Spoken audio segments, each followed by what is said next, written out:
তোমাদের জন্য আজকে একটা গুরুত্বপূর্ণ এমসিকিউ নিয়ে চলে এসেছি। এমসিকিউ প্রশ্নে বলছে এক অণু পাইরুভিক অ্যাসিড থেকে ক্রেবস চক্রে মোট কত অণু এটিপি পাওয়া যাবে।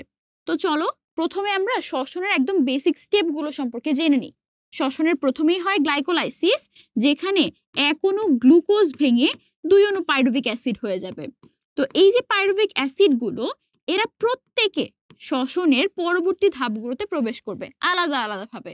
অর্থাৎ এক অণু পাইরুভিক অ্যাসিড থেকে এক অণু অ্যাসিটাইল কোয়ে ফরমেশন হবে। এই এক অণু অ্যাসিটাইল কোয়ে ক্রেবস চক্রে প্রবেশ করবে।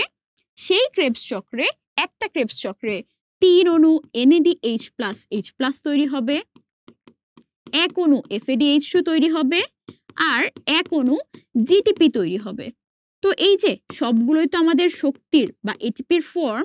এদের থেকে যখন আমরা এটিপি তৈরি করব, এক অণু NADH+H+ থেকে এটিপি তৈরি হয় 3 অণু, এক অণু FADH3 থেকে 2 অণু, আর এক অণু GTP মানে এক অণু এটিপি। তো মোট যদি আমরা চিন্তা করতে চাই, 3টা NADH+H+ থেকে হবে 9টা এটিপি, একটা FADH2 থেকে হবে 2টা, আর একটা জিটিপি থেকে একটা এটিপি। মোট এটিপি তাহলে কয়টা হলো? মোট এটিপি হলো 12টা। এই যে 12টা এটিপি, সেটা কিন্তু তৈরি হলো গ্লুকোজের এক অণু পাইরুভিক অ্যাসিড থেকে। যদি বলা হয় প্রশ্নে এক অণু পাইরুভিক অ্যাসিড থেকে ক্রেবস চক্রে মোট কত অণু এটিপি পাওয়া যাবে, অ্যান্সার হবে সিম্পল 12 অণু।